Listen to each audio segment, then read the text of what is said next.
ਇਹ ਇੱਕ ਸਾਧੂ ਦੀਆਂ ਬਿਰਤੀਆਂ ਨੇ, ਇੱਕ ਚੰਗੇ ਮਨੁੱਖ ਦੀਆਂ ਬਿਰਤੀਆਂ ਨੇ। ਆਪਾਂ ਸਾਧੂ ਸ਼ਬਦ ਕਹਿ ਦਿੰਦੇ।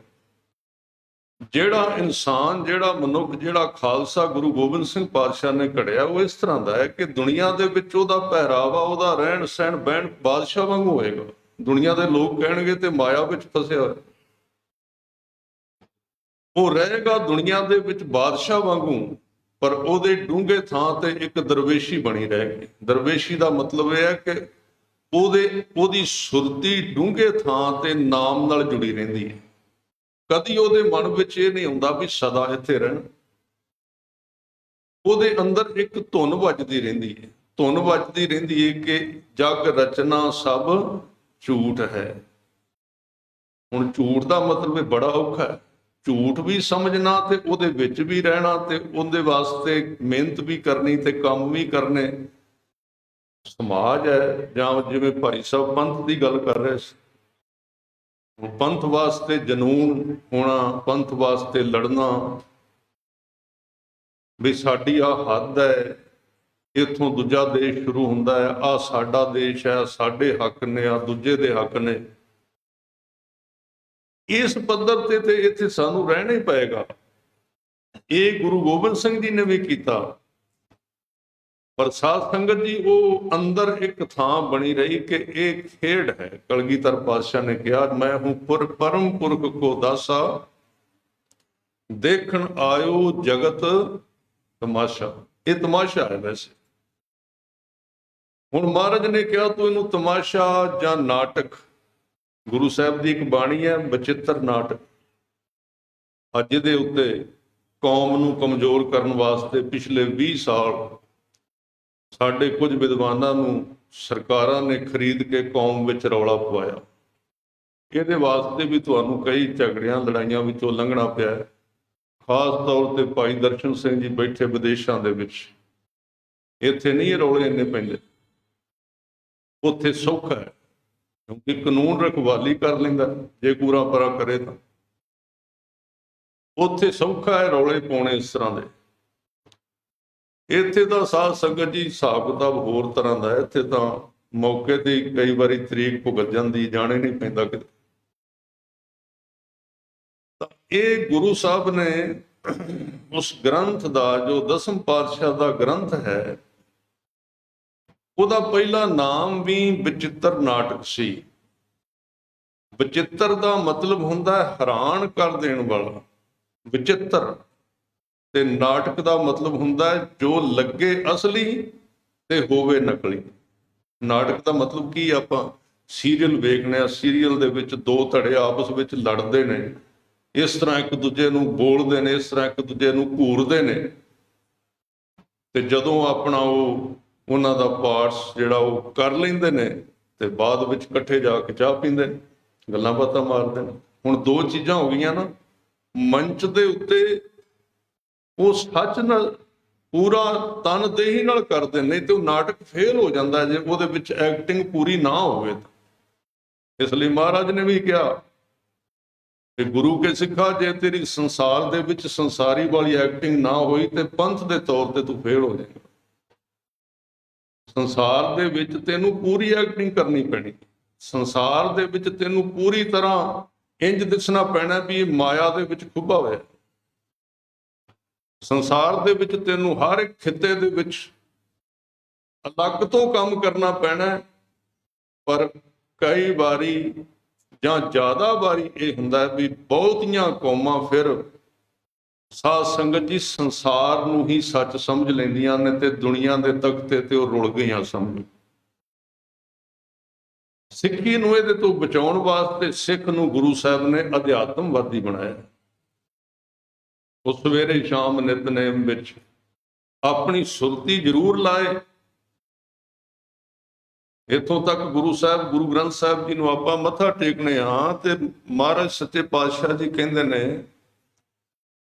ਕਿ ਜੇ ਨਾਮ ਨਹੀਂ ਜਪਦਾ ਤੇ ਬੰਦਾ ਪਸ਼ੂਆਂ ਤੋਂ ਵੀ ਭੈੜਾ ਹੈ, ਪਸ਼ੂਆਂ ਤੋਂ ਵੀ ਭੈੜਾ। ਇਸ ਲਈ ਬੇਨਤੀ ਕਰਾਂ, ਜੋੜ ਰੱਖਣਾ। ਗੁਰਮਤ ਇੱਕ ਸਾਧ ਸੰਗਤ ਦੀ ਮਿਸ਼ਰਣ ਹੈ, ਇੱਕ ਮਿਕਸਿੰਗ ਹੈ, ਚੀਜ਼ਾਂ ਨੂੰ ਇਕੱਠੇ ਕੀਤਾ ਗਿਆ।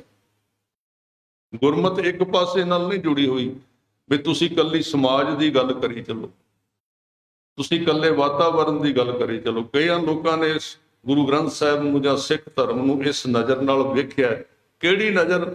ਜਿਹੜੀ ਸਾਧ ਸੰਗਤ ਜੀ ਪੱਛਮੀ ਦੇਸ਼ਾਂ ਦੀ ਜਿਹੜੀ ਨਜ਼ਰ ਸੀ, ਜਿਹੜੀ ਮਾਰਕਸ ਦੀ ਜਿਹੜੀ ਨਜ਼ਰ ਸੀ, ਉਹਦੇ ਨਾਲ ਇਹਦੀ ਵਿਆਖਿਆ ਕਰ ਦਿੱਤੀ ਵੀ ਗੁਰੂ ਸਾਹਿਬ ਇੱਕ ਸਮਾਜ ਸੁਧਾਰਕ ਸਨ, ਯਾਨੀ ਕਿ ਉਹ ਵਾਤਾਵਰਣ ਦੇ ਸੁਧਾਰ ਦੀ ਗੱਲ ਕਰਦੇ ਸਨ, এনवायरमेंट ਦੀ ਗੱਲ ਕਰਦੇ ਸਨ ਵੀ ਰੁੱਖਾਂ ਨੂੰ ਸੰਭਾਲ ਕੇ ਰੱਖੋ, ਜਾਂ ਤੁਸੀਂ ਇਹ ਪਵਨ ਗੁਰੂ ਪਾਣੀ ਪਿਤਾ ਮਾਤਾ ਧਰਤ ਮਹਤ, ਵੀ ਕੱਲਾ ਉਹ ਰੁੱਖਾਂ ਵਾਸਤੇ ਕਿਹਾ ਸੀ। ਗੁਰਬਾਣੀ ਦੇ ਬਹੁਤ ਪੱਖ ਨੇ, ਤੁਸੀਂ ਉਹਨੂੰ ਬਾਹਰਲੇ ਵਾਤਾਵਰਣ ਬਾਰੇ ਵੀ ਬੋਲ ਸਕਦੇ ਹੋ ਉਹਦੇ ਉੱਤੇ, ਪਰ ਗੁਰਬਾਣੀ ਕਹਿੰਦੀ ਹੈ, ਗੁਰੂ ਸਾਹਿਬ ਕਹਿੰਦੇ ਨੇ ਕਿ ਮਨੁੱਖ ਦਾ ਜੀਵਨ ਦਾ ਸਵਾਲ ਓਨਾ ਚਿਰ ਹੱਲ ਨਹੀਂ ਹੁੰਦਾ ਜਿੰਨਾ ਚਿਰ ਉਹਦੀ ਸੁਰਤ ਸ਼ਬਦ ਨਾਲ ਨਹੀਂ ਜੁੜਦੀ, ਜਿੰਨਾ ਚਿਰ ਉਹ ਅਧਿਆਤਮਵਾਦੀ ਚੌਂਕੜਾ ਨਹੀਂ ਲਾਉਂਦਾ, ਸਿਮਰਨ ਨਹੀਂ ਕਰਦਾ। ਤਾਂ ਗੁਰੂ ਗੋਬਿੰਦ ਸਿੰਘ ਨੇ ਦੋਵੇਂ ਕੰਮ ਇਕੱਠੇ ਕਰਕੇ ਵਿਖਾਏ।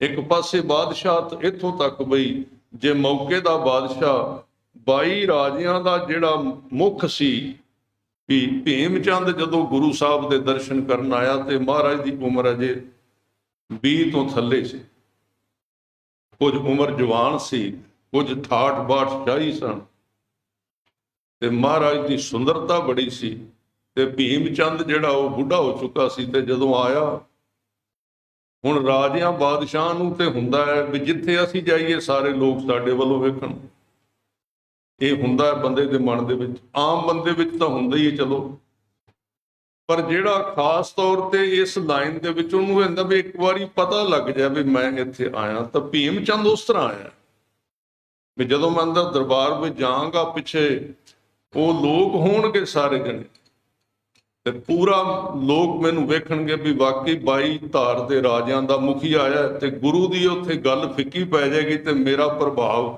ਸਾਰੀ ਸਭਾ ਵਿੱਚ ਆ ਜਾਏ।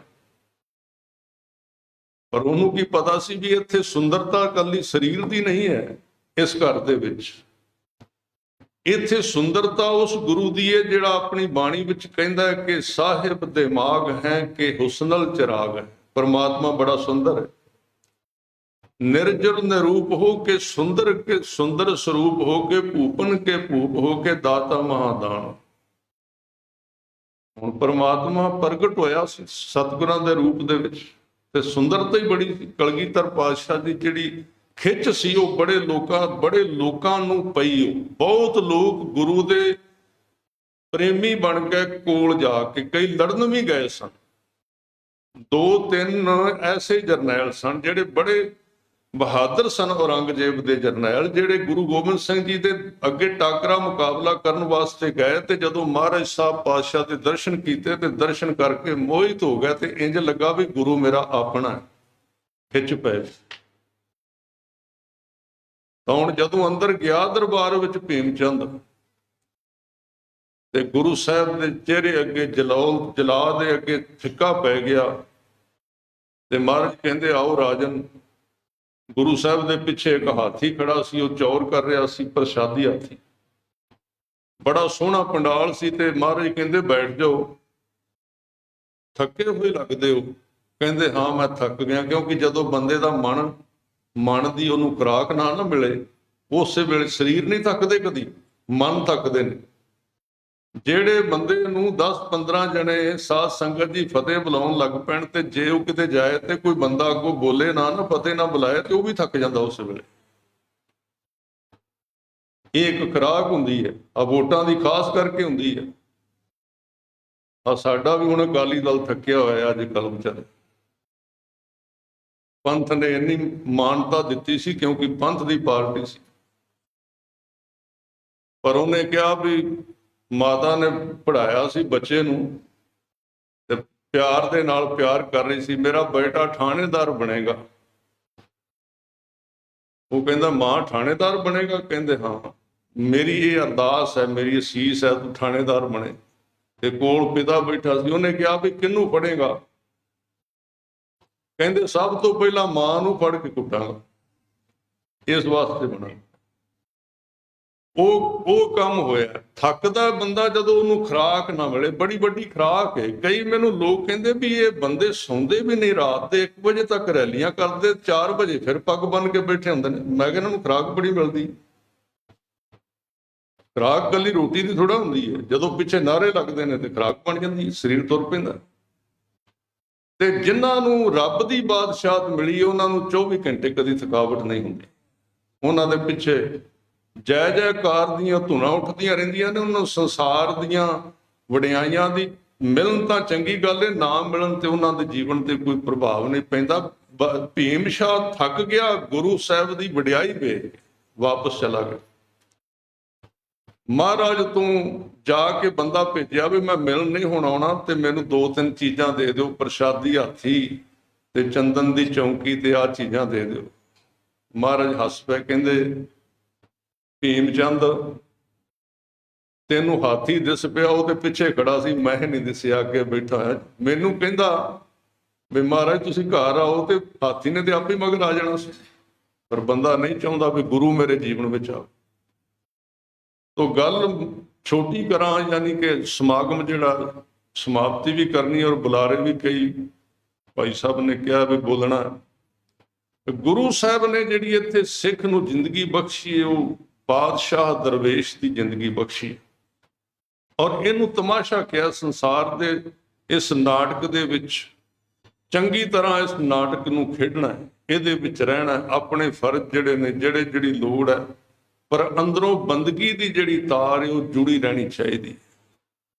ਕਿਉਂਕਿ ਜੇ ਸੰਸਾਰ ਦੇ ਪਦਾਰਥ ਆ ਜਾਣਗੇ ਤੇ ਧਰਮ ਵਿੱਚ ਨਾ ਰਿਹਾ, ਪਰਮੇਸ਼ਰ ਭੁੱਲ ਗਿਆ, ਤੇ ਸੰਸਾਰ ਨੇ ਜ਼ਹਿਰ ਬਣ ਜਾਣਾ, ਸੰਸਾਰ ਨੇ ਵਿਸ਼ ਬਣ ਜਾਣਾ। ਜੀਵਨ ਨੂੰ ਆਤਮਿਕ ਤੌਰ ਤੇ, ਕਿਰਦਾਰ ਦੇ ਤੌਰ ਤੇ ਉਹਨੇ ਕਿਰਦਾਰ ਖੁਸ਼ੀ ਕਰ ਦੇਣੀ, ਉਹਦੀ ਇਨਸਾਨੀਅਤ ਖਤਮ ਕਰ ਦੇਣੀ।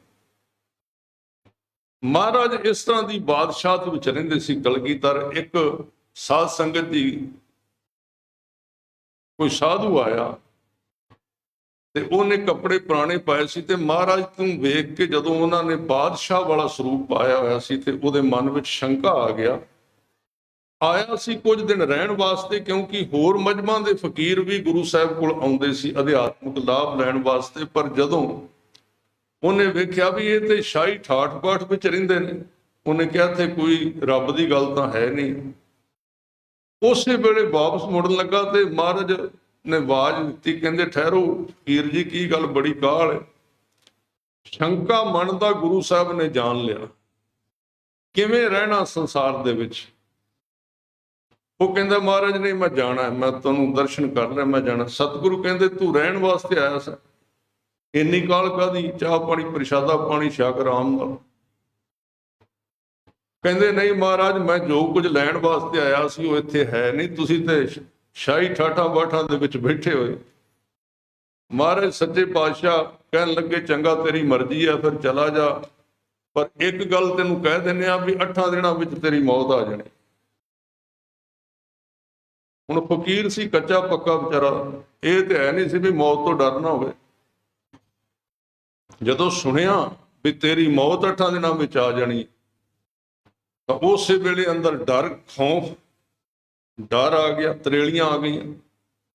ਕੀ ਪਤਾ ਸੱਚੀ ਹੋਵੇ, ਕੀ ਪਤਾ ਗੁਰੂ ਸਾਹਿਬ ਨੇ ਜੋ ਕੁਝ ਕਿਹਾ ਕਿਤੇ ਹੋ ਹੀ ਨਾ ਜਾਏ।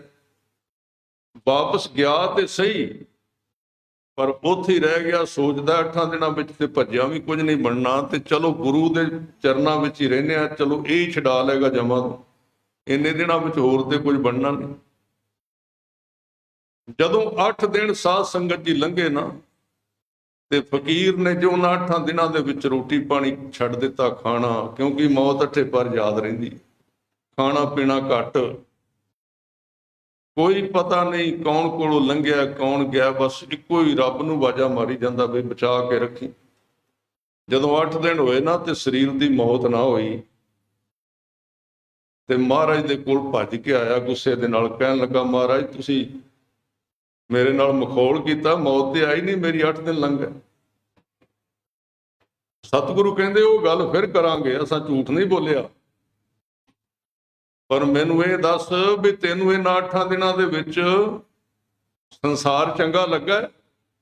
ਕਹਿੰਦੇ ਨਹੀਂ ਮਹਾਰਾਜ, ਮੈਨੂੰ ਤੇ ਇਹ ਵੀ ਨਹੀਂ ਸੀ ਪਤਾ ਲੱਗਦਾ, ਅੱਗੋਂ ਪੁਰਸ਼ ਲੰਘਿਆ ਕਿ ਇਸਤਰੀ ਲੰਘੀ, ਪਰਛਾਵਾਂ ਜੀ ਲੰਘ ਜਾਂਦਾ ਸੀ।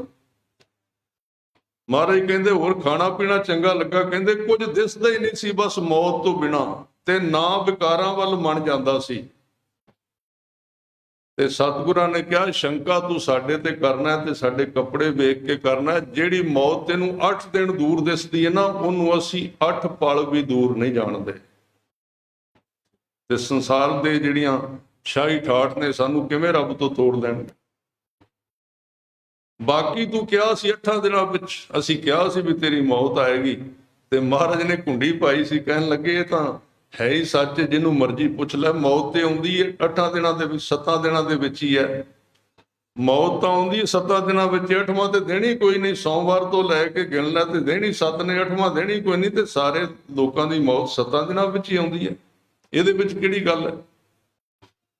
ਤੋ ਇਹ ਜਿਹੜੀ ਗੱਲ ਸੀ ਸਾਧ ਸੰਗਤ, ਕਿ ਗੁਰੂ ਸਾਹਿਬ ਨੇ ਸੰਸਾਰ ਵਿੱਚ ਰਹਿਣ ਦੀ ਜਿਹੜੀ ਜੁਗਤ ਤਰੀਕਾ ਦੱਸਿਆ, ਉਹ ਤਰੀਕਾ ਦੱਸਿਆ ਸੀ ਮੇਰਾ ਸਿੱਖ ਬਾਦਸ਼ਾਹ ਦਰਵੇਸ਼ ਹੋਵੇ। ਆਪ ਵੀ ਮਹਾਰਾਜ ਬਾਦਸ਼ਾਹ ਦਰਵੇਸ਼ ਸਨ, ਇਸ ਕਰਕੇ ਭਾਈ ਨੰਦ ਲਾਲ ਸਾਹਿਬ ਜੀ ਕਹਿੰਦੇ ਨੇ, ਹੱਕ ਹੱਕ ਅੰਦੇਸ਼ ਗੁਰੂ ਗੋਬਿੰਦ ਸਿੰਘ, ਬਾਦਸ਼ਾਹ ਦਰਵੇਸ਼ ਗੁਰੂ ਗੋਬਿੰਦ ਸਿੰਘ। ਬਾਦਸ਼ਾਹਤ ਵੀ ਹੈ ਉਹਨਾਂ ਦੇ ਕੋਲ, ਉਹਨਾਂ ਦੇ ਕੋਲ ਦਰਵੇਸ਼ੀ ਵੀ ਹੈ।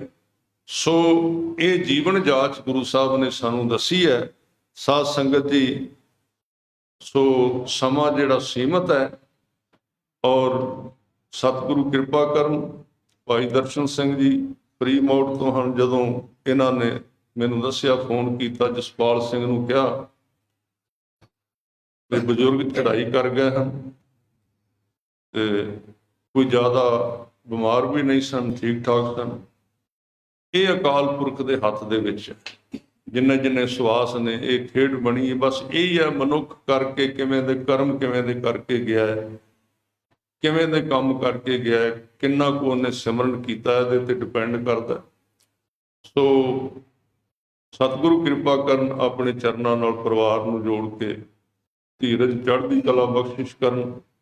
ਸੋ ਆਓ ਹੁਣ ਪਹਿਲਾਂ ਆਨੰਦ ਸਾਹਿਬ ਅਰਦਾਸ ਹੋਵੇਗੀ, ਇਸ ਸਮਾਗਮ ਦੇ ਵਿੱਚ ਉਹਨਾਂ ਦੇ ਪ੍ਰਤੀ ਅਰਦਾਸ ਕੀਤੀ ਜਾਏਗੀ। ਦਾਸ ਵੱਲੋਂ ਵਿਚਾਰਾਂ ਕਰਦਿਆਂ ਤੋਂ ਹੋਈਆਂ ਬੇਅੰਤ ਭੁੱਲਾਂ ਦੀ ਖਿਮਾ ਕਰਨੀ। ਸਾਰੀ ਸੰਗਤ ਆਪਾਂ ਮਿਲ ਕੇ ਆਨੰਦ ਸਾਹਿਬ ਦਾ ਪਾਠ ਕਰੀਏ। ਰਾਮ ਕਲੀ ਆਨੰਦ ਇੱਕ ਓੰਕਾਰ, ਸਤਿਗੁਰ ਪ੍ਰਸਾਦ, ਆਨੰਦ ਭਇਆ ਮੇਰੀ ਮਾਏ।